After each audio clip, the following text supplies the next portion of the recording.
Hey, this is Jonathan Gilliam. I'm about to start the show, and I want to give you your Friday tasking. Yes, it's Friday.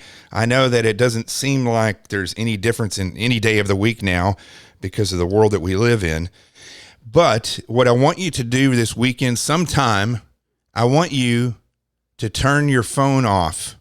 I know if you're like me, I don't like to turn my phone off. I was my entire time in government and in doing the different things that I did as a contractor. I always had my phone on because I wanted to be at the ready. But your task for this weekend is hit the button and turn it off for an hour and just leave it alone and relax without it for an hour. All right. See if you can do that and see if it gives you anxiety. And if it does, maybe you need to slap yourself. Let's start the show.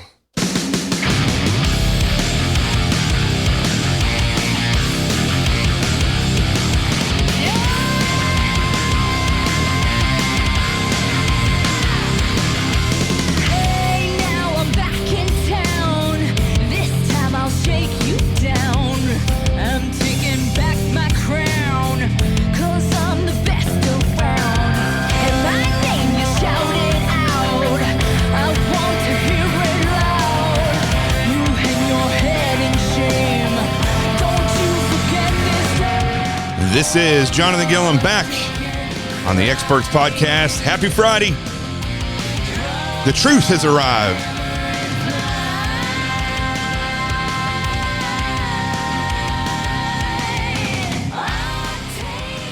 So it is Friday, and I was talking to a publisher, Anthony Zaccardi, and I've been thinking about this for a while, but now, congratulations to the show. I don't have actually, I do have an applause thing, and that's what I should do is just play. I got to give myself some props. Let's see, where is it?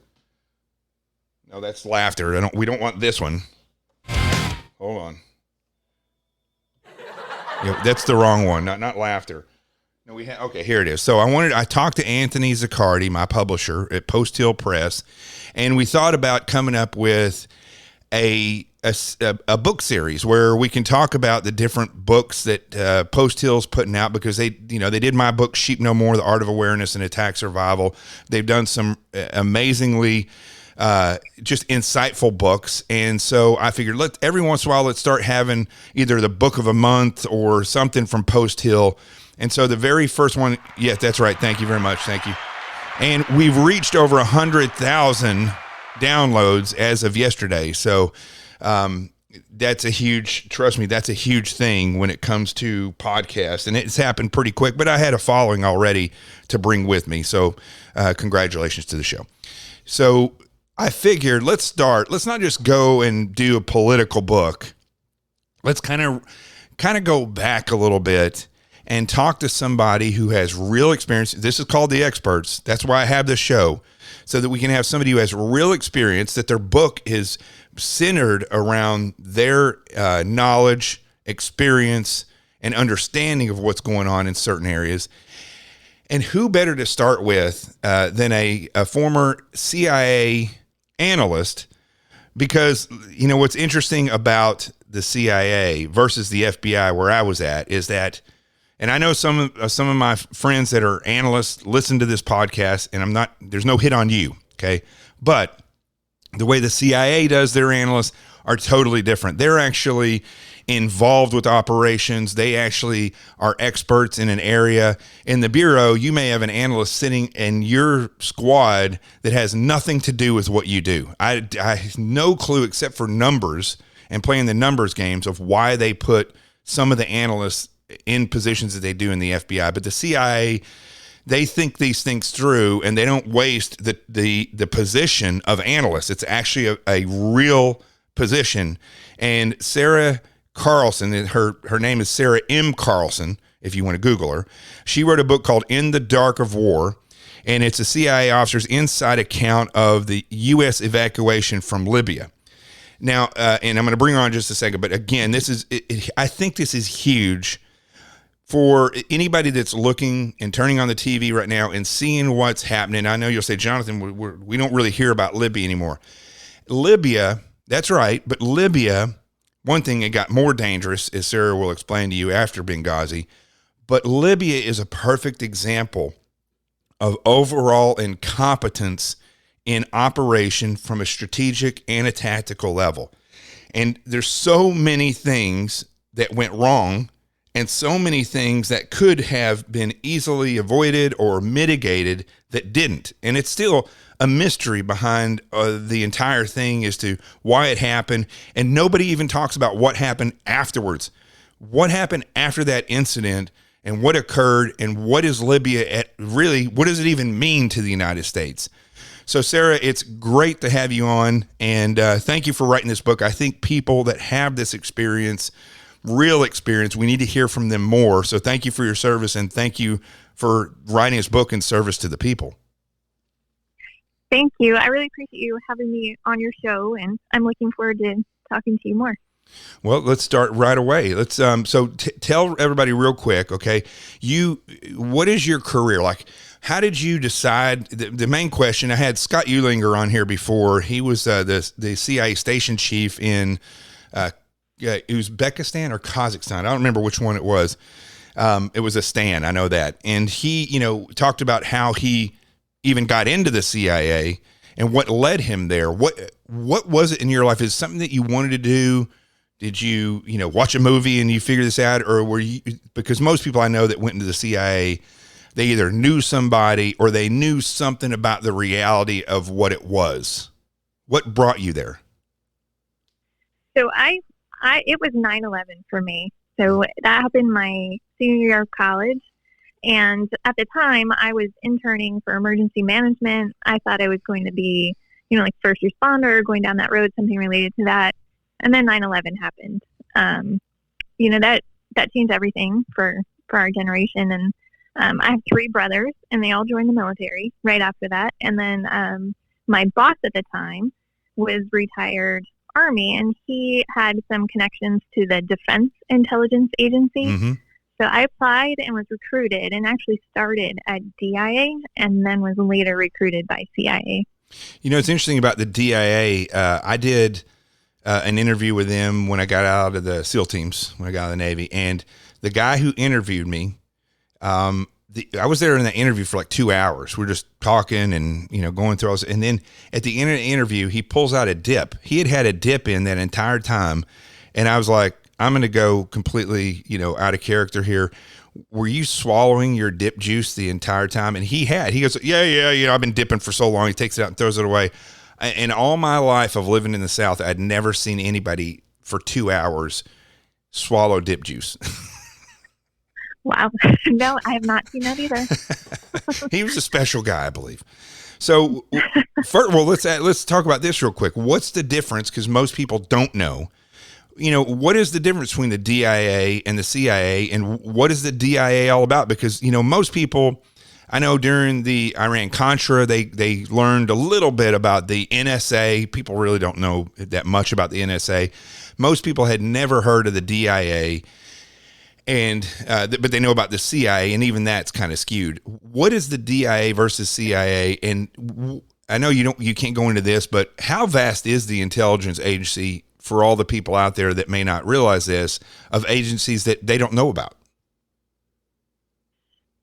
The DIA is very much focused on supporting the warfighter. So that's why it appealed to me with my brothers joining the military, because I wanted to do something that would directly support them. And so I wanted to be part of the defense network, the department. So that's the really basic difference. So a lot of our products and analysis, it was more focused on, supporting military operations or supporting like the Pentagon. So analysts at headquarters, DIA headquarters, would write a product and do a briefing every day with the J2 of the Joint Chiefs of Staff at the Pentagon. And then I also had the opportunity to deploy to Baghdad really early on. I was there in 2003 and did a lot of work directly supporting the military there. So it's really more a difference in the mission of the DIA versus the CIA. But the intelligence community as a whole is huge. You mentioned NSA. There's like that. Oh gosh, I should know this offhand, but 17 or 19 agencies now. Wow. And then there's the director of national intelligence that kind of oversees it all. And then while I was with DIA, I actually had the opportunity as well to do a rotation with the National Counterterrorism Center, Mm-hmm. and then also U.S. Northern Command. So I was able to do quite a lot of different things while I was with them, which I think ultimately is what made me sort of appealing to the CIA. But, it was really interesting to go from working with the military, like in a war zone, to a combatant command, to the Pentagon. It was like, very different focus at each level, but still all of it is supporting the military and the warfighter. So it was really interesting. I'm glad I was able to work there. And then when I was recruited by CIA, that was after 5 years, and the whole time I did counterterrorism as well. So I should mention that up front. I mentioned I joined because of 9/11, and so I really wanted to do counterterrorism, and that's what I was recruited to do at DIA and then as well at CIA. So that was my focus for my whole career. And it was a little bit different even with CIA supporting the military. Still, a little bit different focus in what we were doing. Also, that's an interesting point, because the CIA is self-supportive in a lot of ways, whereas the DIA, are they not self-supportive? I mean, do they rely on the military and the military rely on them more?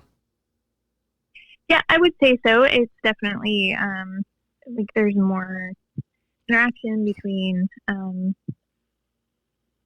DIA and then the military services and then the combatant command. So it's a lot more structured and formal, whereas CIA is, I think it's a little more, smaller and more nimble, and just a different mission as well, even within the counterterrorism realm.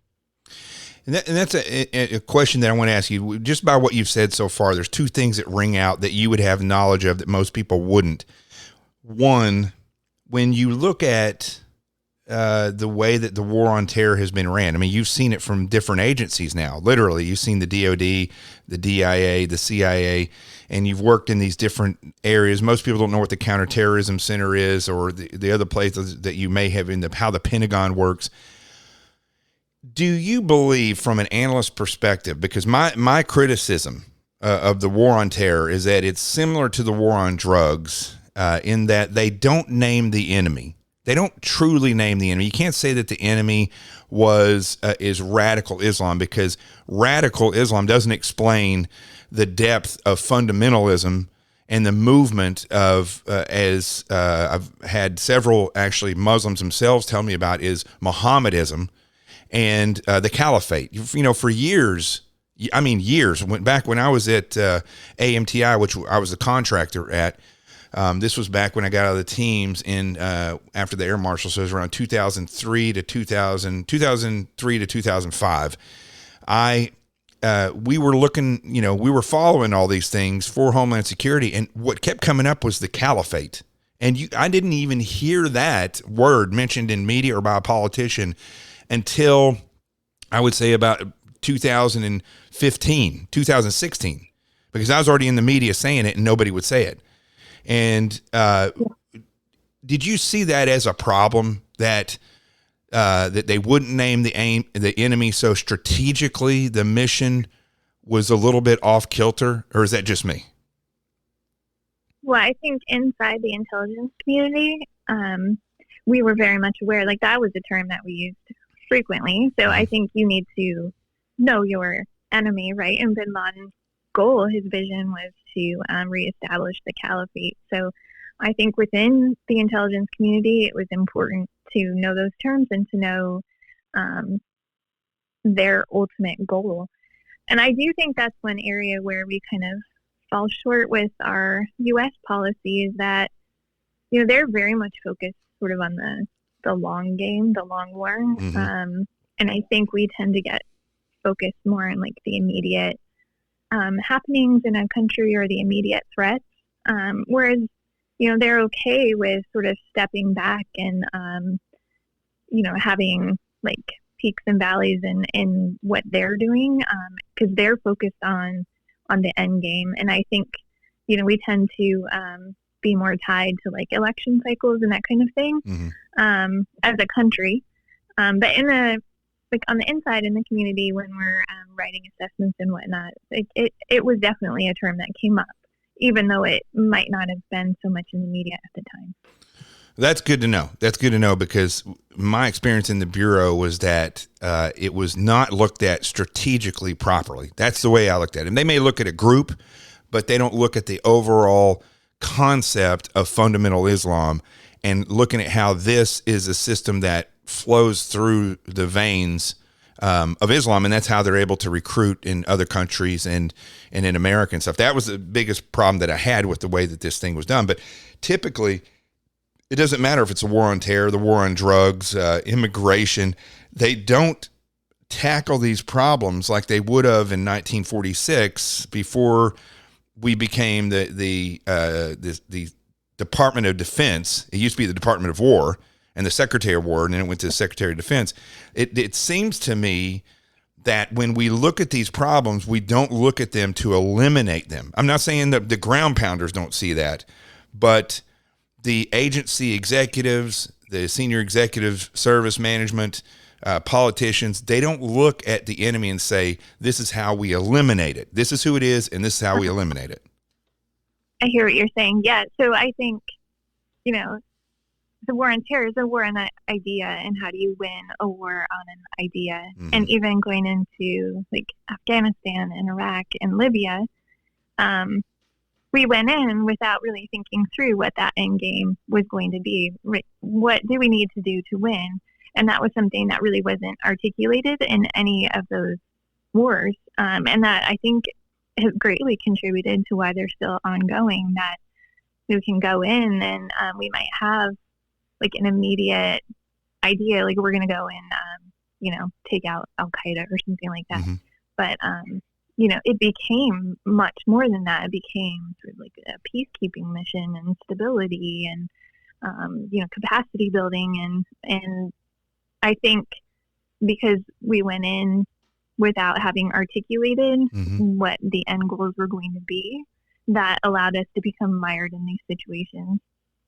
That's the exact same thing that I've seen. And does it not blow your mind, especially from an analyst position, where your job is to look at the strategic picture and try to help the operators formulate a plan? And sometimes you all manage the plan a lot of the times in the agency. It's different in the Bureau. To go somewhere and be in the midst of it and realize, and you've got to tell everybody how chilling this is, because I don't know if you made that discovery before you were there or while you were there or after you're there, but it's chilling to realize they don't really have a strategic plan on how to defeat this enemy.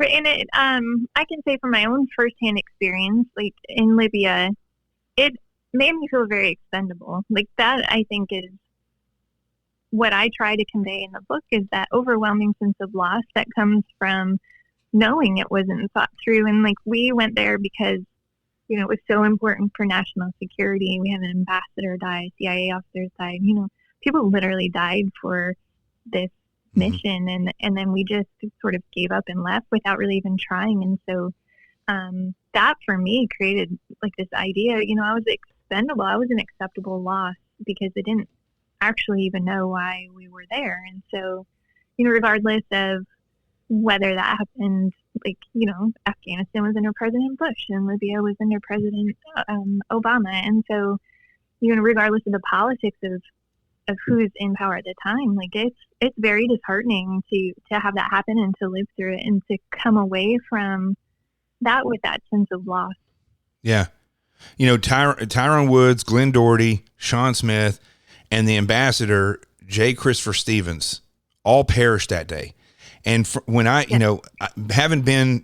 wasn't over there, but I was the guy that was outfitting and doing the logistics to get the team of investigators over there right after this happened. I was running the rapid deployment team in the FBI in New York City. So we sent a team of people over there. And it's weird, and we'll talk about this in a minute. They had 13 hours on the ground. Libya said 13 hours to be on the ground, and then you got to get out of there. So they go over there and they investigate this stuff. And just from looking at it from that perspective and being able to see that it was very interesting to me, because I was getting tidbits of intel coming in because I would sit in these briefings. And the thing that struck out to me the most was some of the things that I heard in these briefings and some of the things I heard from Tonto Peranto when I talked to him and others that were in and around that area, in how the same bureaucratic nonsense that governs like how we see embassies being ran over or things happening inside the United States where federal buildings aren't being protected well enough and things. You had over there a system in place where of politics, like you have somebody come over there that's running the embassy and they won't build a wall that's high enough to keep people out, or they would have the guys that were doing the protection locked their guns up in a room because they didn't want people walking around the compound with guns. I mean, nonsense like that. And yes. When you see that, when you get over there, how mind-blowing was that? Yeah, I can tell you. So I got there in July of 2013. So it was a few months after the Benghazi attacks, and I was in Tripoli. And wait, hold on. You got there when? In July of 2013. So there's 13. So we got another 13 there. We were talking about this before. There's 13s all over this, which are very weird. But go ahead. There is. But yeah, we say some of those same things, and so our ambassador there in Tripoli, she did things to sort of exacerbate the threat rather than mitigate it. And there were a lot of things like that were, really disheartening, and I think sort of increased the threat to us. But I can tell you, I don't think most people are familiar with what happened there after the Benghazi attacks, but the situation continued to devolve quite a bit. Mm-hmm. And ultimately, they Libyans, the militias there, engaged in a civil war. But when we're talking about Benghazi and sort of what I was worried about in Tripoli, less than a year later, is that a lot of the same factors, like the situation was very similar. And so I was looking at, we had some Marines, so that was good that we had some a combat unit that was actually put in there. But again, going back to our earlier points about like not looking always strategically ahead, like we were still planning for another Benghazi style attack, but of course that's not what happened. So we were planning for the last thing, not the next thing.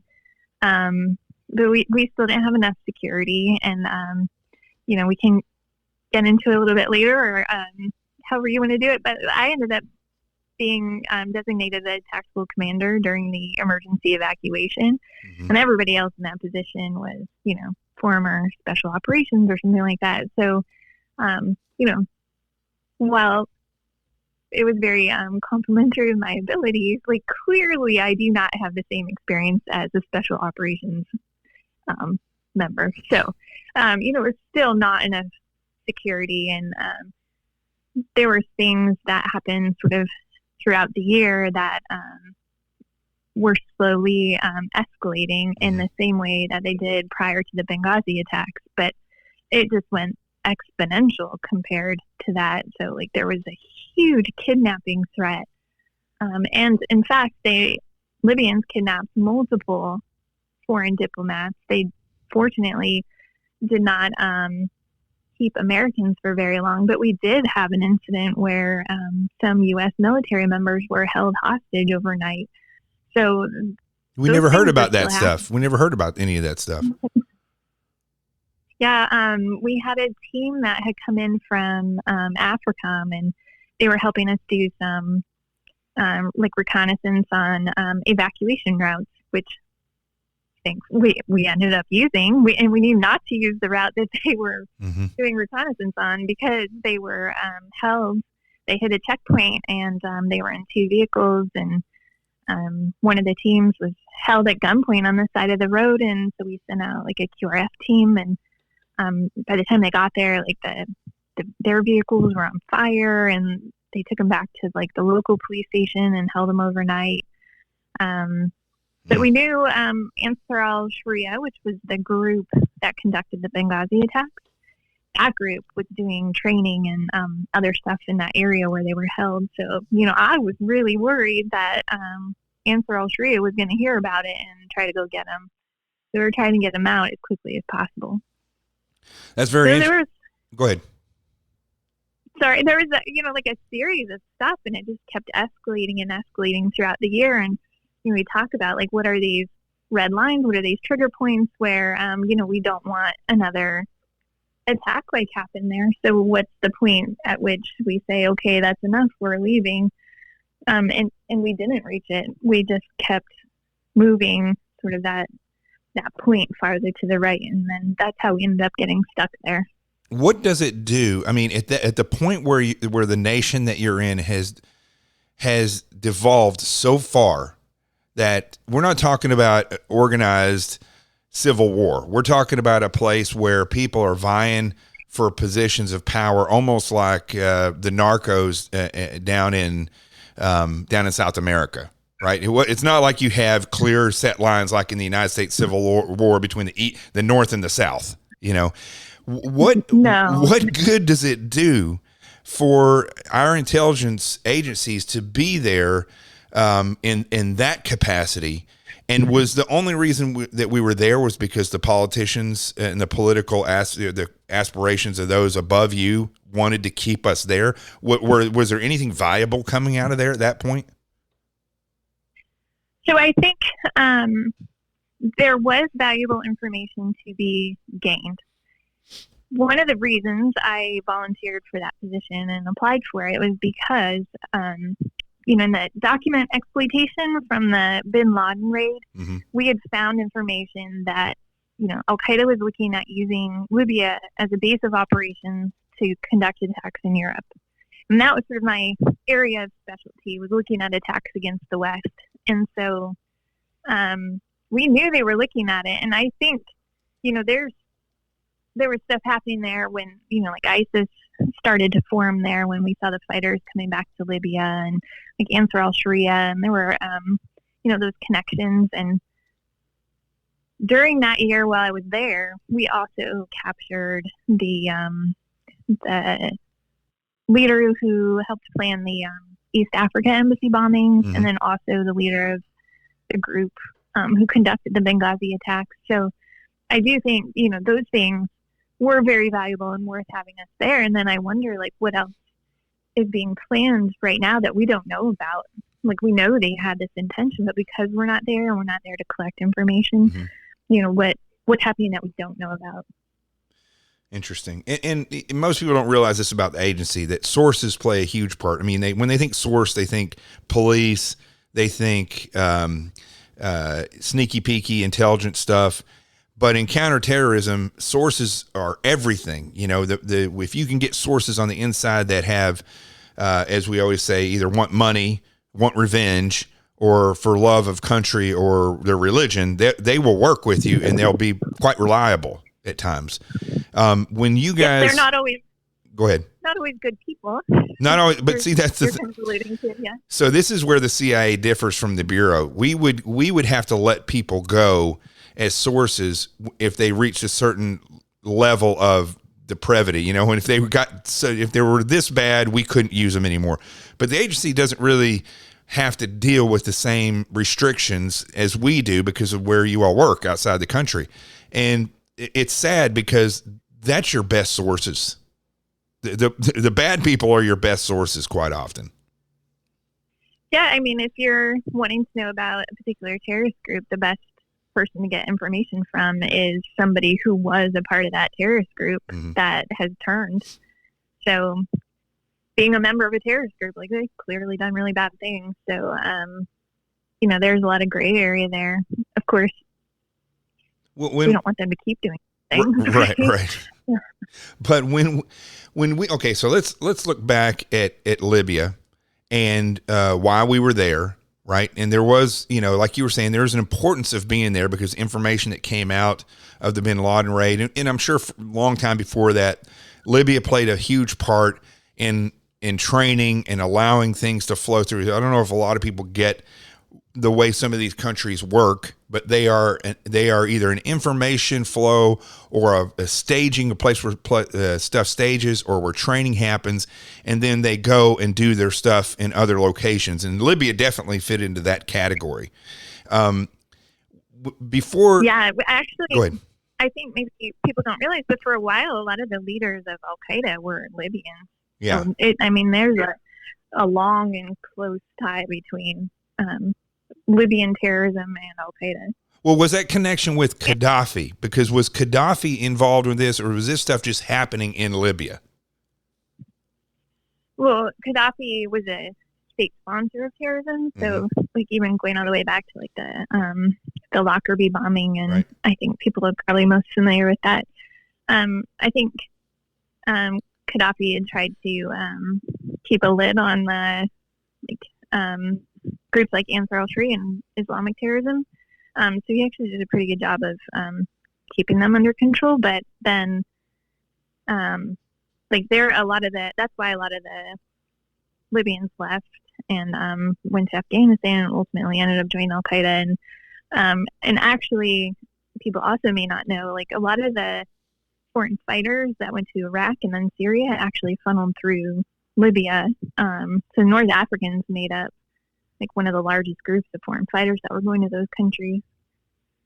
And how dangerous, from your perspective, is it when, you have a job, you're an intel analyst, you're in control of certain aspects of the operation. You have, the operations officer that are running sources are going out there and doing these things. Maybe the Department of Defense is out there. And over all that are people who are appointed, not people who, rose through the ranks and have great knowledge. A lot of them are Ivy League college academics, and they get into that circle in Washington, D.C., and then they get appointed to these positions. How much does that affect what you do from an operations standpoint when you go and you're in an area like this where it's not so much finesse. It is really, you have to understand how this stuff works, it's all intel. Where's the danger coming from? Who's dangerous? How do we work properly with these people? I would account where you were over there to being, undercover in the mob here. It's a very touchy thing. And if you say the wrong thing, if you get to know the wrong people, or you're going to die over there. How much did it affect the politics, and how nerve-wracking is that, knowing that somebody who's over there who understands what's going on, your decisions are going to be second-guessed or not even looked at when it comes to why you're there, how you maneuver, and when you get out? It was quite challenging. So I think that's one of the reasons that CIA likes to have analysts in some locations overseas, is to brief those, like the ambassadors. So one of my main tasks while I was there was to give weekly, and then it ended up being daily, briefings to the ambassador on the current threat situation, stability of the country, status of forces, that kind of thing. Mm-hmm.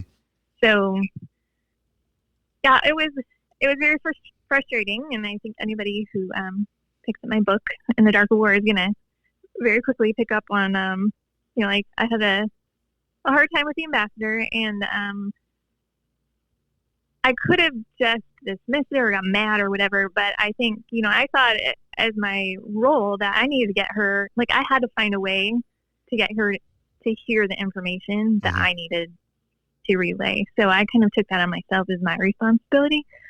But there were situations where, like, she just dismissed what I was briefing her on the intelligence, and it put people's lives at risk. And so that was really quite hard. And, she said ultimately, it was her decision, and so it'd be, on her. But, as I'm sure you're aware, and a lot of the listeners, like, there's never a policy failure. It's always an intelligence failure. Right. So that was, it was quite challenging. And then, towards the end, when we were getting, heavily bombed every day, and I was getting called over to go brief her because she was too scared to go outside and come come over for the briefing. So there was also stuff like that where like I was literally risking my life to go brief her on this information. And then when she dismissed it, that was really hard. And then she's actually the one who chose the route we took, the evacuation route. And there was some sort of press reporting at the time that like the military, AFRICOM, did not agree with the route we took at all. And again, that was her choice that she decided she wanted to do that route. And who, do you mind saying who that was? I'm sure you say it in your book, and we can look it up. Oh, yeah. No, it's Deborah Jones was the ambassador at the time. So she's actually the only person I name in the book because, most of it's about other people who were not publicly known. And so as part of my effort and requirement by the CIA to protect identities, she's actually the only one who is in Libya that I name other than myself. So, and I'm looking at her right now. What real experience did she have to be in Libya? I mean, out of all the places, right, that you're going to stick an ambassador, what are the qualifications? You think that you would want somebody that understands intelligence gathering, the war on terror, and the importance of managing the people who work for you and not overstepping their suggestions, and their recommendations.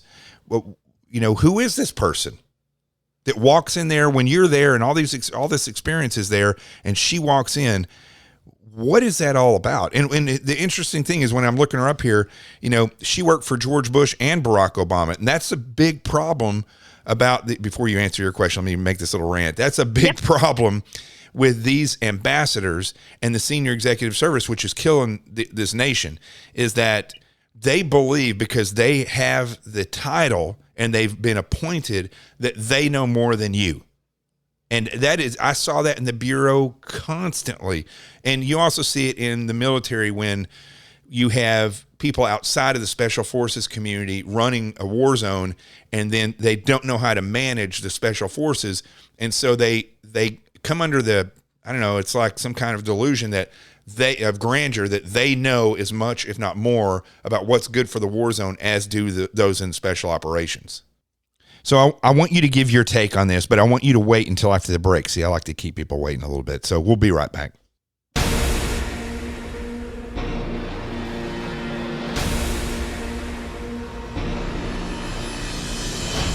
Now, I know you guys hear me talk about my books all the time on this show, but I have to tell you, if you have not ordered Sheep No More, The Art of Awareness and Attack Survival, right now is the time when you should be doing that. Honestly, look around.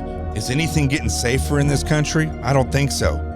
And you need to start taking responsibility for your safety. You may not have law enforcement showing up at your place. So now is the time when you need to assess your threats.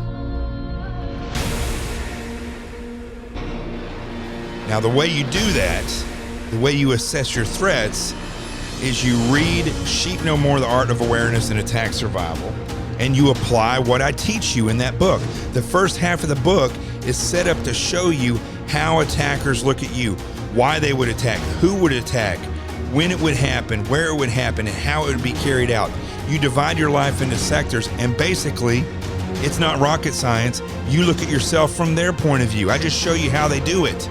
The second half of the book shows you how to take what you've learned and then build better defenses, awareness, plans of action, and strategies to mitigate these threats of attack. Sheep No More, The Art of Awareness and Attack Survival. There's 2 workbooks that go with it that you can order after that and actually apply it. Workbook number 1 is the Threat Assessment Workbook, and workbook number 2 is the Defense Assessment Workbook. So they go right along with the book. The first one is like the first half of Sheep No More. The second one is like the second half. And then, because I just didn't think that was enough for you to secure your home, I came up with a children's book with Danielle Kreiner, who did the illustration of it. We put safety, communication, and awareness lessons all in the pictures. It's called The Adventures of Team Little Bigs, a parent's book for children. And why is it a parent's book for children? Because you go to teamlittlebigs.com and get the lesson plans, hand the book of pictures to your child, and then you teach them 2 to 8 on awareness, communication, and safety. Sheep No More, The Art of Awareness and Attack Survival. It's 2 workbooks and The Adventures of Team Little Bigs, a parent's book for children. This is how you secure your homeland.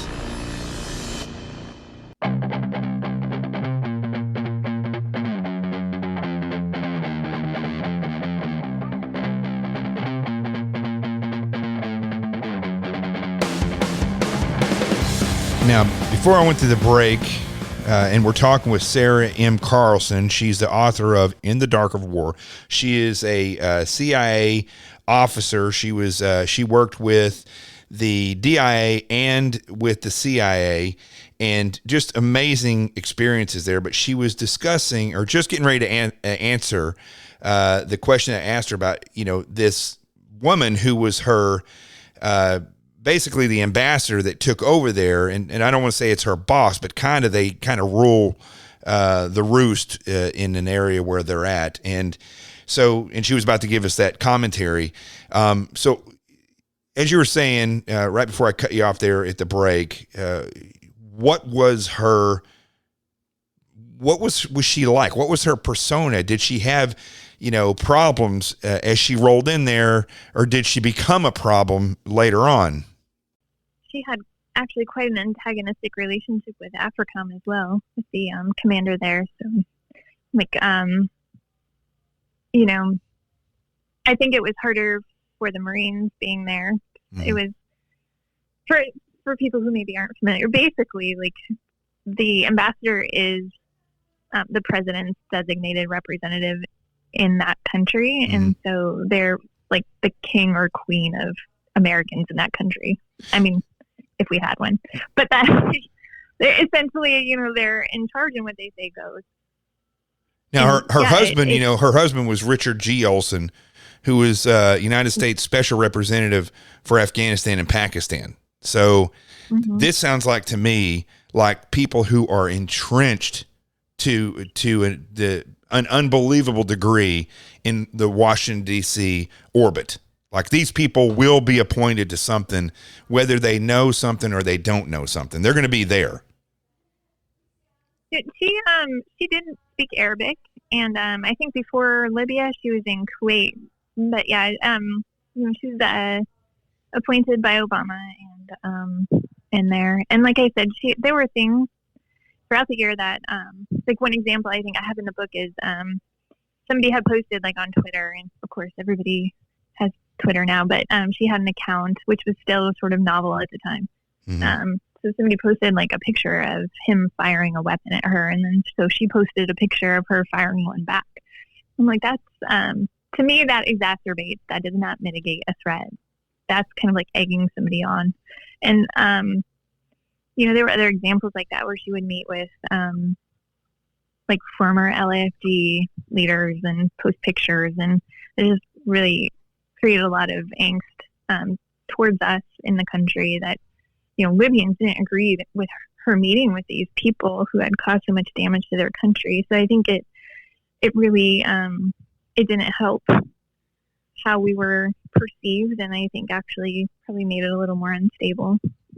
This is unbelievable. I mean, listening to you describe this, for those people who have not worked in government, you see this a lot. I've worked cases in the Bureau where we are like, this is a breakthrough and this is where we need to go because we can make a real difference. And as it turns out, the executives weren't interested in the big difference that the investigators were wanting to see. They're not interested in that. They're only interested in the stats, the things that they can report, or who knows, in the case of Benghazi, I've heard all kinds of rumors that they were moving money through there and all this other stuff. But, it's very interesting when I hear somebody like you tell the story, and there will inevitably be, wherever you see a breakdown like this, there's going to inevitably be one of these people that's going to exist and in the rank structure that will throw a monkey wrench into all of it every single time.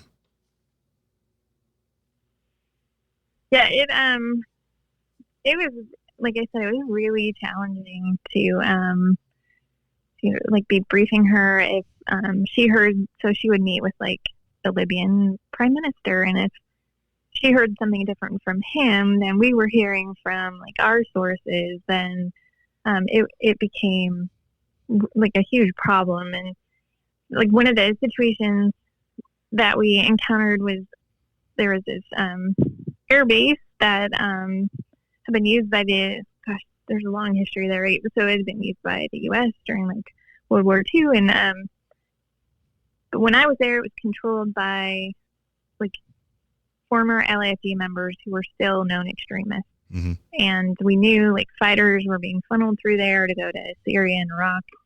And after the Civil War started, which, as you said, was not like a North versus South situation. It was a lot of different militias. Like everything in Libya is very tribal and militia oriented. Once that fighting started, the first thing that was hit was Tripoli International Airport. And Mm-hmm. so then after about a week, like the embassy folks started to panic and they were having a really hard time. So she wanted to get some of them out. And so she decided to send them out through that air base that was controlled by known extremists. So like I went over to brief her on that multiple times, risking my life every time I did, literally driving out into the middle of a bombing campaign. And she decided to, like, she had already sent him out. She just decided to go ahead and do that on her own, that she trusted the former terrorist. And yeah, so there was former like terrorist, that, former terrorist, right? Yeah, that's like former mob member. Yeah. Right. So I mean, there was definitely things like that where you're like, are you kidding me? Like I just still can't believe what propels people to make these decisions. I just don't understand it. When I'm sure if she queried the people who, like yourself and the other people that were doing the threat assessments and the route evacuation routes and all these things, if she queried these people and sat down in a meeting and said, "What do you think?" they would not agree with what the snap decision that she makes. No, and then I think that's where you get sort of like some of the tension between agencies Mm-hmm. too that you kind of mentioned earlier. Is in Tripoli, then just as in Benghazi, there is this tension over like, well, like the security officers, the CIA is just there to like save them, and really like whatever decisions were made, whether right or wrong, like that was sort of the role then, and Mm-hmm. and it created a lot of tension and sort of some hard feelings. So as you go through the book, what exactly is the focus on what we're talking about? Where is the focus of your book? Where does that come into play? In the book, it's really very much about how Libya continued to devolve after the Benghazi attacks, and how I was sort of using that as like a baseline, really, to see where we were at and where we were going, and it just continued to get worse until another 13 here for you. July 13th, 2014. That's when the fighting, I mean, I say civil war, but that's when it really started. So throughout the year, there were multiple tribes and multiple militias who were operating, and then why do I get the feeling why do I get the feeling if we count these, it's going to be 13? 13. There were quite a few. Yeah, they remain loyal to their tribes, right? So they were not integrated into like a military or law enforcement. The Libyan government relied on the militias for security. We actually contracted with militia to provide our perimeter security at our compound, just like in Benghazi. And so, like, as we progressed through the year, I could see like there was a deepening divide, and the militias were really coalescing into like these two distinct sides. And then like Operation Dignity happened in May, and that was when Khalifa Haftar went in and started fighting Ansar al-Sharia, the terrorist group. Then he started making threats towards Tripoli, and then that's kind of when things changed. So we Operation Dawn, which is sort of like, it was definitely the more like Islamist sort of extremist side. They decided to launch an attack against Tripoli International Airport and against sort of this opposing militia bloc, one of which was a Zintan, and that was like their land that we actually had our embassy and other facility on. So when they started, it actually lasted 13 days before we were able to leave. And we were stuck there, and it was hundreds of rockets being launched every day, anti-aircraft artillery, small arms fire. There was like fights in the streets of Tripoli, and we were dealing most with the rocket attacks. So they first hit the airport, and we were really quite close to that. And as anybody who's ever been in a war zone knows, like weapons fire isn't always terribly accurate, depending on who's firing it. Mm-hmm. So we were getting hit periodically with some of that indirect fire, and so we really didn't have any recourse. We didn't have any way to defend ourselves. We were only allowed to engage in an actual like direct assault on the facilities, which we weren't getting. We were getting hit by rockets or anti-aircraft artillery, and so we really didn't have any way to defend ourselves, and we were just kind of stuck there. And I think so you're telling me that after Benghazi in 2012, September 11th, 2012, when the ambassador and those three incredible guys were killed, that you find yourself in a position just as bad, if not worse, that they didn't come up with a structure to keep you safe or get you out. Is that what you're saying? Yep. Less than 2 years later and in the same country. This is unbelievable that this was able to occur, and that, I mean, did they just shove the most incompetent up hierarchy and ambassadors and people over there to make life miserable? I mean, this just sounds like something where, they're like, oh, so-and-so screwed up. Let's send that ambassador over there. We can't, we have to save face. I mean, it doesn't make any sense whatsoever. No, I really distinctly remember, like, one of the last briefings we did, she called us all together at the embassy, and, like, the Marine captain was there, and, we had to go around the room, and, like, I mentioned I was briefing every day, and then, of course, my boss was there with me to brief on our position, and the Marine captain was like, literally at one point he was like, ma'am, I don't really think ducking is an effective defense against rockets. Yeah, no, but ducking is something that my phone loves to change another word to all the time on my phone, and it's not effective there either. Right. So Go ahead. I mentioned, like, in the book, because I'm a nerd, it brings in my mind, like, aliens. I know it's a terrible comparison, but you remember when they took all their weapons away? Yeah. And they were like, what are we supposed to use? Harsh language? And it felt exactly like that. It did. It just doesn't make any sense whatsoever. So we realized the fault that they should have had a QRF that was able to respond to that size of an attack and the potential of that attack. And I love the quote that you just said a minute ago, that they were planning for the last thing, not the next thing. This is, I tell you, in my book, when I tell the story about how I went to go interview a high-level source with another guy that was a senior FBI agent, and my idea of interviewing was different than his. I mean, I wasn't taught this. I was taught to do it the way I did it in the Bureau, but I'm from the South, so I love to talk.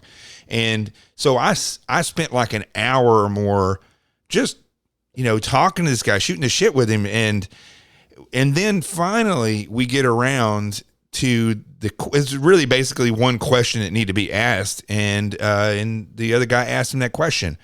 And then when we left, he was berating me about wasting time and how, why did I go down this road and talk about this? And eventually he was so angry, he pulls the car over and he says, your problem, 90% of what you do is outside of the box. This is the Bureau. This is the FBI. 90% of what we do is inside the box. And that's yep. The problem with the way that whenever government is secreted into operations, which the Department of State is this to a T. When you put the Department of State into agency operations, they quickly put everything inside a box. Yeah, and they have a very different mission, and so I think then when you have mission creep, that's when it really builds that conflict. Is they have a diplomatic mission, and they're not really set up for like covert operations or emergency operations. And I think, if we hadn't been there like as well, I don't know that they would have made it out on their own. If we had gotten separated or something like that, because there just was not a lot of planning. So we ended up having to drive out over land because there was so much anti-aircraft artillery. So I think the AFRICOM was very much aware of our situation and what was going on, and they had talked about like sending like a plane in, but because they hit the international airport first, we couldn't really do that, and then they couldn't really land. So when we did ultimately decide to do the evacuation, they had a couple Osprey with Marines flying nearby, but they still couldn't really come into Tripoli airspace. I think they would have if we had been ambushed, that they would have come. But I think also, as a lot of people who are listening probably know, like things happen very, very quickly. And so even though they were nearby, if we had been ambushed, it might have been over before they really got to us. So it was quite scary as we were getting ready to go. And like I said, it was 13 days of fighting before we were able to evacuate, and that happened on the 26th. And then it took about 26 hours to actually drive over land all the way to Tunis. Because of the route we took, it was sort of an indirect route. The direct one had been that one where those military members were held hostage, so we couldn't do that one. From now on, every time you say 13, I'm going to play this. Okay. Well, if it's not 13, it's 26 as well. That was 26. That was 26. Yeah. 213. So again, when I'm looking at this, I'm listening to you. I'm always dumbfounded when I hear these things, but I'm also sitting here just shaking my head because this is, I don't know if this is a systemic problem in government or if this is a systemic problem in the way that they pick leaders. I always say that when you get to a certain level in any agency, you stop climbing a ladder, and what happens is you sit there in a holding pattern while the people above you decide who they're going to put the rope down to and pull up the rest of the way. And these people that get to these positions are usually not qualified. They're usually in relation to the people who pulled them up to the leadership level. And I think this just goes to prove that. I mean, it just seems like this is unnecessary, putting our people in unnecessary danger that you should just have never been in. Yeah, it was incredibly unnecessary. And there are multiple points at which we could have, intervened or done something to correct course, and they chose not to. I will say that my direct boss, absolutely adored him. He, had been in for his whole career. He's now retired, and I really credit him with a lot with how we were able to get out. And he actually didn't get there until the beginning of July 2014, so he was only there a couple weeks before all this happened. But he was just one of those people that was like really calm and collected and made smart choices. So I really admired him, and our security officers too. I so impressed with them, and like I know I wouldn't be here today without them, and I'm really incredibly grateful for them and incredibly impressed with them. Mm-hmm. How do you think, if let's say that when it comes to what happened in Benghazi versus, the attacks in Tripoli, if it hadn't have been publicized or the politics hadn't have been there at that time, would it have really, I guess, let me put it this way. If the ambassador hadn't been killed in Benghazi, what do you think would have been, the coverage on that as compared to the fact that the ambassador got killed? Because what we let me just and put this caveat on there, because through the fact that the media did cover it, what we do see is exactly what you're talking about, which is a systemic failure in leadership and an overwhelming incompetence of people to think in a high threat area. And it definitely, when it becomes fluid, they have no clue. If the ambassador had not been killed in Benghazi, would we have even been looking at Benghazi as the failure that it was? I doubt it, and I will say that this is in the book as well. I had, a congressional delegation came out around the first anniversary of the attacks, and I had to brief him, and he told me the only reason people cared about what happened in Benghazi is because an ambassador was killed. And that was, gutting to hear. Like, there I was, CIA officer in Libya, and he's saying it didn't matter that CIA officers in Libya died. I'm like, okay, at least I know where I stand, right? But yeah, I think it garnered so much attention because an ambassador died, but, to imply that the other loss of life didn't matter, like, that was really hard to hear. And I think they just, Congress paid more attention to it because of that fact, for good or for bad.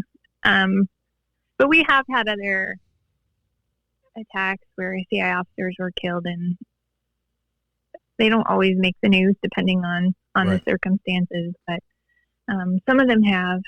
But, unfortunately, I think it's become far too common, and I think people just aren't paying as much attention. It's like Afghanistan too, right? We're in the middle of negotiating with the Taliban to pull out U.S. forces while the Taliban is still killing U.S. military members. Like, it's incredibly offensive, and really hard, I think, to process. And that's President Trump. And so I think we kind of talked a little bit before about, regardless of politics, like, if I have a president, like, I have a problem with the president doing something, regardless of whether it's Democrat or Republican, like, I'm going to have a problem with it the next time, Yeah.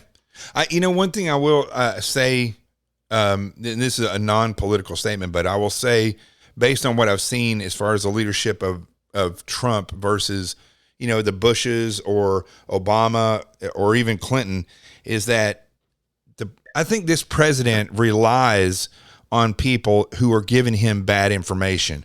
Whereas I think previous presidents were so ingrained in the system that they made decisions that were a lot of times incompetent based on real operators giving them information. It seems like now, and I'm sure it was, before Trump, but it seems like the people at the top, the DOD, these intel leaders, quote unquote leaders that they always, they say, 15 or whatever intelligence leaders signed a letter. But most people don't realize that they're not talking about people like you. They're talking about people who are appointed to those positions by a politician, right? So they're not really intel leaders. They're political appointees that exist in those areas.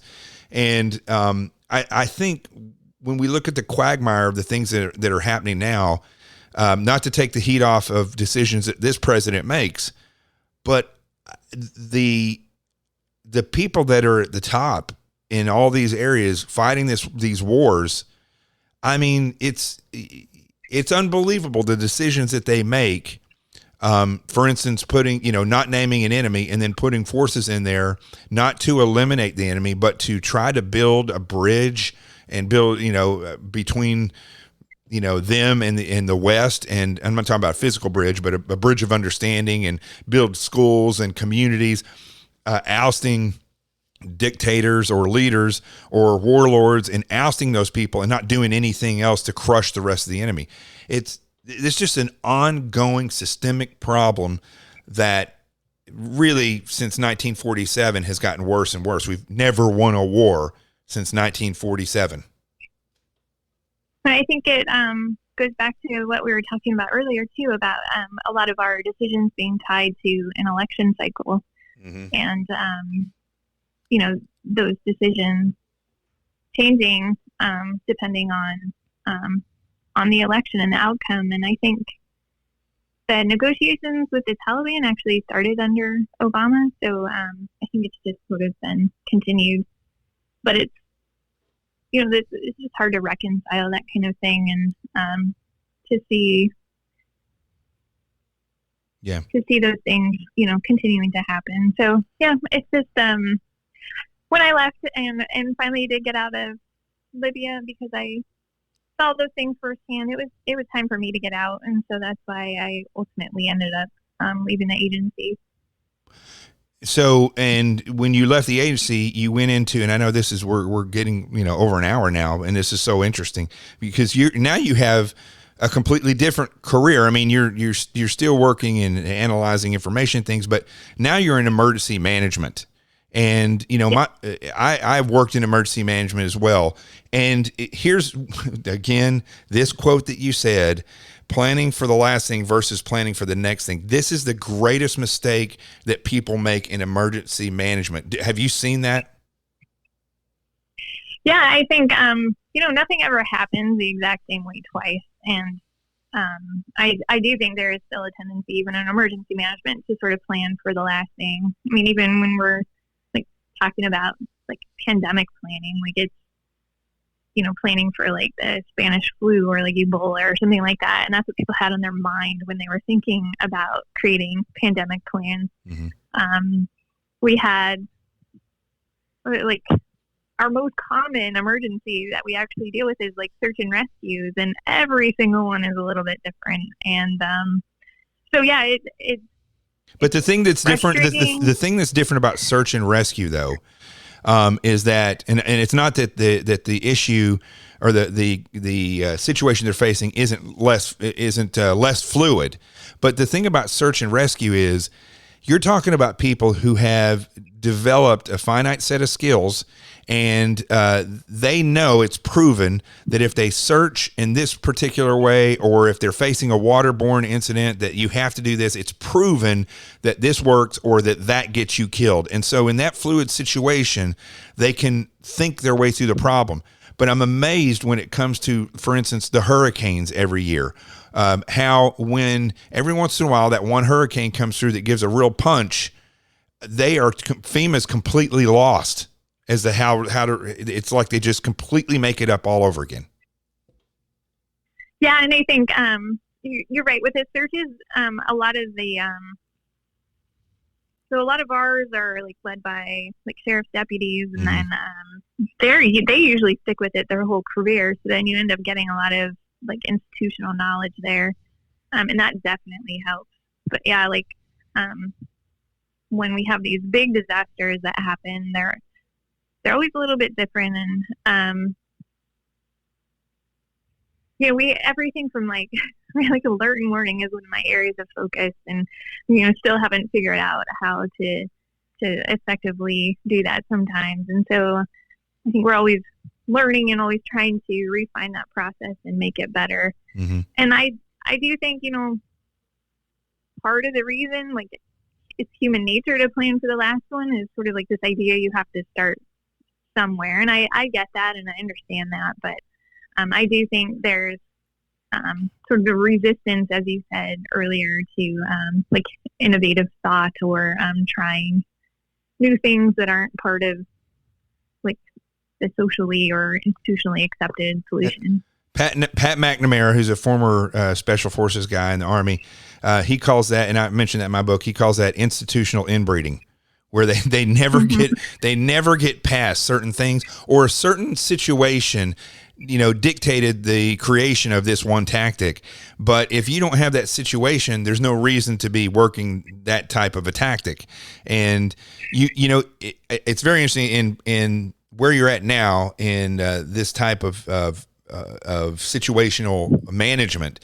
You're dealing with people like you dealt with in Benghazi at the higher levels, but you're also dealing with people that are hard chargers and have done this before, and they think they know everything. And the combination of those two things when it comes to emergency management, I mean, if you get strong narcissistic personalities in the positions of leadership that are operational and political, it's a disaster. I think you see that what's happening in New York City and around the nation, where you look at Portland and all the downfall of all these cities. Yeah, and I think you're talking like crisis management and your response. One of the things that has really struck me both at CIA and in my current job, so you would think or hope that people in this kind of position would have a lot of experience with how to handle stress and crisis, but actually learned that that is not true. That some people definitely still like panic or freak out or whatever you want to call it. And a lot of times it's just like freezing. They just don't know how to handle it. They don't know what to do. And so, there's kind of a range of reactions to it. And that in itself is disheartening, because you want like your emergency manager to be able to handle a crisis, or you want, like a CIA officer to remain calm right. under threat, Yeah. So I have learned that's not always, and I think that is sort of one of those soft skills you develop over time. I mean, look at 9/11. Go ahead. Yeah, look at 9. Let's say that again. Unfortunately, it happens by facing crises, but yeah. Look at 9/11. Look at where I've talked to Bernard Kerik about this before. Look at where they went to in their response to the buildings being attacked. Rudy Giuliani, Bernard Kerik, all the people who were in charge of manning the crisis on that day, September 11th, 2001. Where did they go? They went to the location where the buildings were falling, where the attack was happening. The last place emergency management if anybody involved in managing the emergency should be, but that's where they went. And they actually had their emergency management location that they would manage the city emergencies in the Twin Towers, a place that had been attacked by terrorists before. Yep. Yeah. Hey, listen, I want to ask you one other thing. Go ahead. No, go ahead. I'm sorry. Now, I want to ask you one last thing. So, and it's very, very important. Have you put a black and white picture of yourself on Instagram or Facebook? Because that seems to be all the rage with women right now. I have no clue what it's about. But I just want black and white. What's that? Yeah, of course. What is it? It's actually the one on my book is black and white. So what is this thing that they're doing? Well, this was, I think they wanted to go for like that kind of like spy vibe. Okay. So they did black and white. But other than that one, no, none of mine are. So because there's this movement that's going around. This movement's going around. The reason I even say that is because of what I was wanting to bring up with is that, empowerment, women's empowerment. People are always talking about, give women more opportunity and the glass ceiling and yada, yada, yada. And I hear all this stuff, right? I grew up with 3 sisters and my mom, and I know that how strong women are. I know never to box a woman in training, because ultimately you'll get hurt, because they will not go less than 100%. I don't know what it is. In the FBI Academy, they say, okay, go 50%. And then when they put me with a woman, I knew I was going to get punched, because they don't know how to go 50%. But when I hear somebody like yourself who was not, held back by victimization, feelings of being a victim, feelings that I can't achieve this. You sound like somebody who says, hey, that's what I want to do. And then you go do it. And in all this time, all the things that you were doing, being in a location where it is not safe just to be a woman, let alone in a war zone. How did you get to the point? What is it about you that drives you forward and keeps you from falling into that category of, this isn't fair, I should be given this opportunity? It seems like you're the person who makes her opportunity. What makes you different? Where'd that come from? Well, I think having 3 brothers certainly helped. I was always really competitive with them, so they can do it. Like I'm gonna at least try, Right. I think that certainly helped, but I think also just the way I was raised. My mom, I credit her with our upbringing. Is being raised to serve and to want to do more with our lives. And I was brought up in a really conservative Christian home, and is definitely also a factor. But, my mom she didn't raise me to be a victim, right? She never complimented me on my looks. She would always compliment me on like my actions or things that I did, my bravery or things like that. And I think, everything from those sort of like subtle things from childhood all the way up, I've always sort of approached things as like, well, why not try? The only thing stopping me is me. Mm-hmm. And if I don't even try, then that's on me. That's not on anybody else trying to hold me back. That's me holding me back. Now, what about working in an environment where it's male dominated? It sounds like when you tell these stories that you were focused on your job, not whether or not somebody had a position over you. I mean, if you wanted to do something, again, it sounds like you just pressed forward and did it. Yeah, and even working with like the officers were all special operations and former special ops that, they would invite me like to work out with them, and I always said yes. Like, of course I would. Why not? And I think, I've just approaching things like that. It helps them. It created a lot of respect, like mutual respect, me for them and them for me. And and they, they knew I was intelligent. They knew that I knew my job, and then what's more than that, that I was, like I wanted to get to know them, that I wanted to be involved in what was going on. And, I think that's why, like, even at the end, being, designated the tactical commander, like I was the only woman who served in that position. And they didn't pick me for that because I was a woman or not a woman. They picked me because they thought it was the best person to do that. Mm-hmm. And so I think I would encourage to, like hold herself back or to try to women just go for it. But, it's also like, I didn't look at it as people trying to hold me back or to keep me down or, I just, maybe just a different outlook. Yeah, that's the thing I was going to say is how much do you think outlook plays in that? Because what I've found throughout my career in law enforcement, a lot of the times it is people that have a victimized mentality will inevitably be victimized. Whereas people who look at themselves as a warrior or somebody who looks at themselves as somebody who's going to do what they want to do, they are not victimized. Right. And I, it's not like I've never been harassed. And I will say that I harassed when I was at DIA, and I reported it. Mm-hmm. And I didn't do it necessarily for myself, but I did it for every other woman that might come after me that would have that happen. And I think that's, again, with like the different outlets, like it's an empowering way of handling it. And,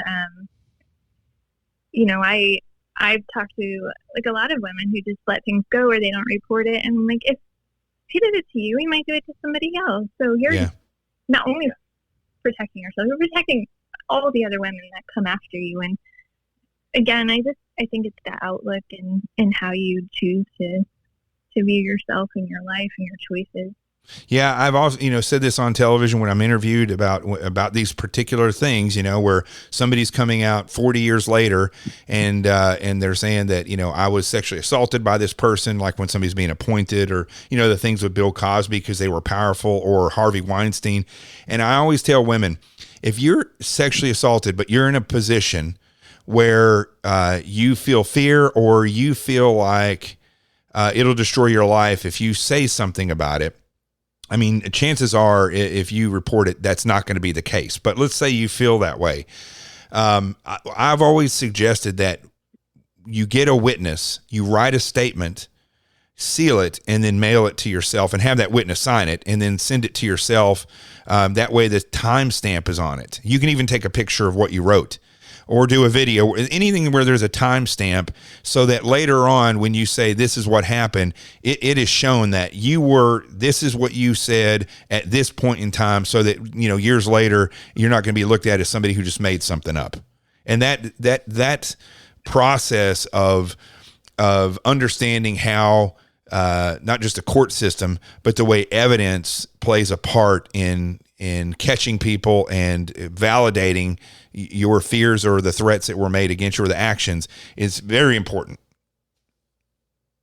Yeah, absolutely. And I think it also gives some empowerment back or some control of the situation back. And I think that's important. Like, as a woman, like, I don't, if a man were like sexually harassed or something, he might just like punch the other guy in the face or something. I don't know, but can't do that. And so I need to find a way that, I don't feel like the victim, because I don't want to be. Mm-hmm. Yeah, exactly. So, yeah, well, when you zip over into the victim side of things, you lose, then you truly are victimized. You lose control of what you're doing. Hey, is there anything else that you want to say before we close out? Because I think the conversation we've had is, it's so intriguing that if somebody listens to this and then goes and gets your book, it's going to be I think they're going to be just pulled right into this now. After actually having listened to this. I hope so. Thank you. No, just, please get my book. It's In the Dark of War. There you go. So simple. There you go. That would be amazing. Well, thank you. Yeah, Sarah M. Carlson, on behalf of everybody, what you've done for this nation, thank you. And I'm saying that from one warrior to the next. Thank you for what you've done. Your information and the way you handled it, protected and actually helped protect this nation and the people that were on the ground. And I really do thank you for that. Thank you. I appreciate it. And thank you for having me on your show. You got it, my friend. And been a good conversation. Yes, and listen, if you ever see anything else that you want to discuss, like for instance, and not that this was your specialty, but I'd love to have you back on and get your take on the rise of communism, which I've been warning about for years and years. And you talked earlier about mission creep, or about I think you were saying mission creep, or the terrorists and the bad guys, how they will continue to creep their mission on the United States. Communism has been creeping for many, many years, and now it's showing its ugly head to a point where it's actually ingrained in politics now. And so anyway, we don't talk about that now, but I want to get your take on that sometime if you'd love to come back. All right. Thank you. You got it. Thank you very much, Sarah M. Carter. And the name of the book is In the Dark of War. You can go get it. Post Hill Press is the publisher who published my book, and Anthony Zaccardi, and they do a great job picking out these authors. He really does a great job at doing that. So Sarah, thank you very much. Thank you. You got it. And thanks again to Sarah M. Carlson for coming on the show and for all that she's done for this nation. When you reflect on the events of September 11th, 2001, remember that the same incompetency that allowed that to happen is the same incompetency that allowed September 11th, 2012 to occur in Benghazi. It's what caused those individuals to die because they were left without backup. It's the same incompetency, though, that allowed events to happen after September 11th, 2012 in Benghazi. In Benghazi, it never got safer. Things didn't change. It's a perfect example of ambassadors, directors, deputy directors, these people who orbit Washington, D.C. in the sub-politics. It's dangerous. This is where the leftists exist. And this is what needs to be cleaned up in Washington, D.C. I'm Jonathan Gilliam. This is The Experts. The truth has arrived. Peace, and we're out of here.